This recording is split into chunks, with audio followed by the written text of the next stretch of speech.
Dan sehari sebelumnya ada momen pertemuan penting antara Ketua Umum PDI Perjuangan Megawati Soekarno Putri dan Presiden Jokowi di Istana Merdeka. Dalam pertemuan dibahas berbagai persoalan termasuk pemilu 2024.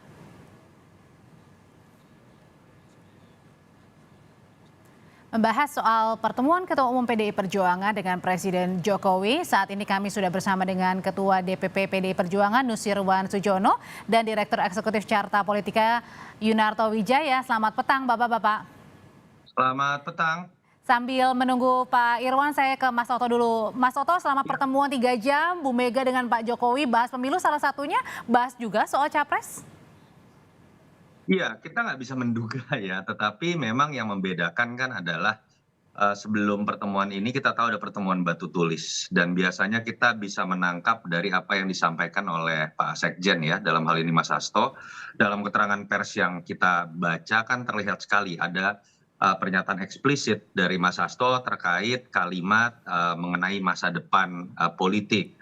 Lalu kemudian juga terkait politik menuju 2024. Jadi dan kita tahu juga semakin dekat waktu dibandingkan dengan pertemuan batu tulis dengan nanti pendaftaran di KPU, kita tahu dari kubu lain koalisi juga sudah terbentuk. Jadi tidak salah kalau kita menafsirkan bahwa pertemuan tadi berbicara juga mengenai pencalonan presiden dari PDI Perjuangan atau bahkan mungkin lebih luas berbicara mengenai nama dan berbicara mengenai koalisi seperti apa yang akan dibentuk. Dan kita melihat sinyalemen positif ya kalau kemudian berani diungkapkan ke hadapan publik bahwa ada pembicaraan mengenai masa depan politik 2024. Artinya kalau mau dilihat secara implisit mungkin sudah ada sebuah kesepahaman. Dan tadi menarik tuh berita Kompas sebelumnya memperlihatkan Ibu Mega datang di acara ulang tahun perangkat desa. Di situ ada juga Pak Luhut ya. Kalau kita tahu pro dan kontra atau kemudian isu yang berhembus terkait dengan hubungan baik Ibu Mega dengan Pak Luhut, naik turun hubungan antara Pak Luhut dengan Ibu Mega, Pak Luhut yang sering dianggap inner circle dari Jokowi, tampil bersama-sama di atas panggung menurut saya juga sebuah sinyalemen. Selain kemudian jadi ini adalah sinyalemen positif ya, mendekat ke arah-arah soal sudah makin mengkerucut namanya ya. Mas Toto, saya mau nyapa juga ke Pak Irwan nih. Selamat sore Pak Irwan. Selamat sore, mohon maaf ya. Nggak apa-apa. Pak Irwan, jadi pertemuan selama 3 jam, 2 jam katanya tatap muka aja berdua sama Pak Jokowi dan Bu Mega. Jadi di situ isinya semakin memantapkan nama Capres PDIP. Oh itu kan katanya Mbak. Jadi, jadi kalau Ibu selalu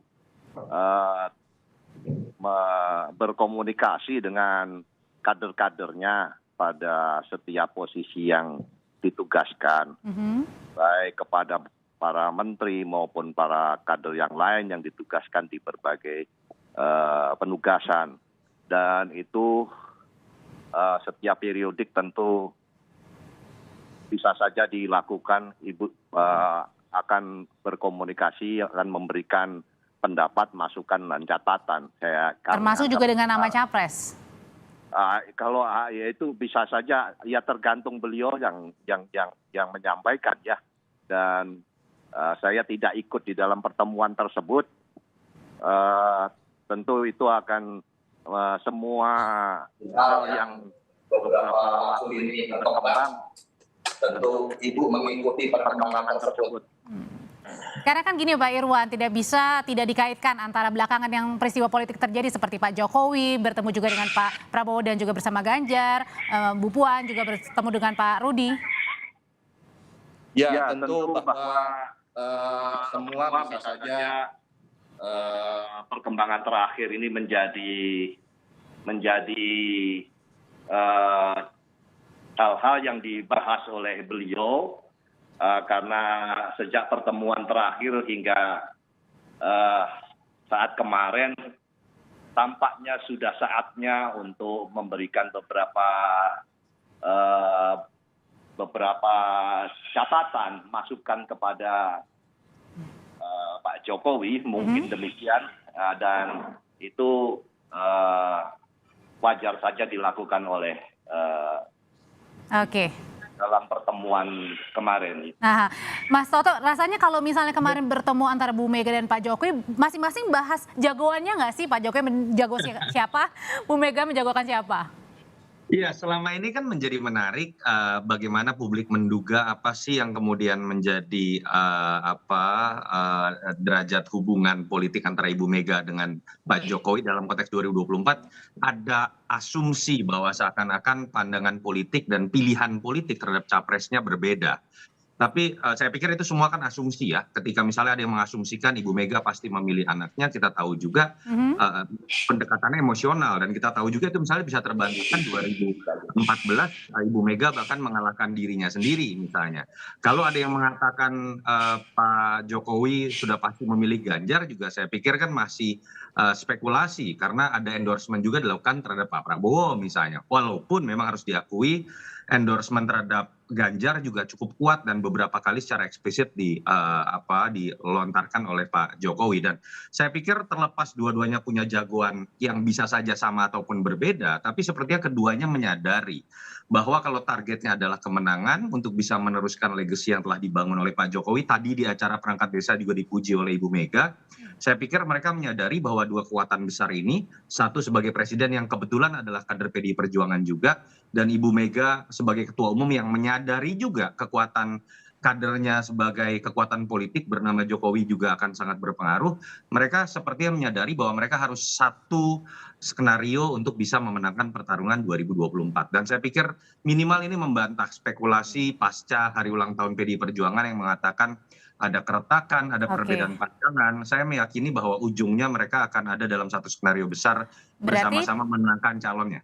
berarti dalam kalimat sederhana yang diangkopkan oleh Mas Toto adalah ada peran besar ya Pak Jokowi untuk memilih nanti bersama dengan Bu Mega capres dari PDIP. Betul begitu, Pak Irfan? Mau tidak mau, narasi Ya, besarnya itu kan, berbicara mengenai melanjutkan legasi yang sudah dibangun oleh kader PDI Perjuangan yang menjadi presiden. Walaupun Pak Jokowi tidak punya hak apapun dalam konteks keputusan Kongres menentukan calon presiden, pasti dia akan menjadi pihak pertama yang akan dimintai masukan untuk kemudian Oke, saya memilih seorang tanyakan calon presiden. ke Pak Irwan. eh, ya, benar apa yang disampaikan oleh Mas Yunarto bahwa tentu pertama Pak Jokowi sangat memahami apa yang menjadi eh, di samping sebagai presiden, beliau pun paham betul tentang ketentuan atau internal di PDI Perjuangan karena beliau adalah kader dari kami dari PDI Perjuangan dan Ibu Megawati seperti apa harus berkomunikasi, maka saya melihat bahwa tentu hal tersebut sudah sama-sama dipahami oleh Pak Jokowi.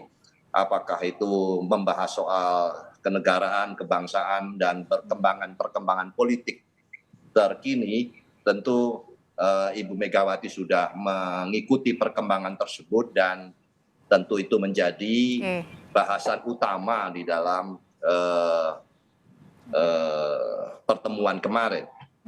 Dan artinya harus satu suara juga ya antara Bu Mega dengan Pak Jokowi dan ini semakin mendekatkan untuk pengumuman capres PDIP, Mas Toto yang ditunggu-tunggu. Ya kita berharap seperti itu ya. Apa yang kita lihat sekarang ini kan adalah sebuah upaya saling menunggu di antara kubu-kubu yang disebut akan membentuk koalisi. Tidak ada satupun yang sudah memberikan kepastian sampai kemudian pendaftaran KPU nanti. Tapi kita tahu juga bagaimana mereka mendeklarasikan pasangan juga masih akan terganjal dengan menunggu kartu lawan dibuka. Dan kita tahu salah satu yang paling ditunggu adalah PDI Perjuangan karena mereka bisa sendirian untuk mencalonkan kadernya sendiri, tapi juga ditunggu juga apakah kemudian akan bergabung dengan partai lain tidak. Dan Sekjen sepertinya dalam beberapa statement sudah mengindikasikan akan merangkul partai lain dalam membentuk koalisi. Jadi semakin cepat PDI Perjuangan memastikan siapa yang akan menjadi capresnya dan koalisi yang akan terbentuk, saya pikir partai-partai lain juga akan semakin cepat membentuk Baik. koalisinya. Waktu yang lebih lama akan kita dapatkan dalam konteks pendidikan politik untuk melihat siapa calon yang lebih baik.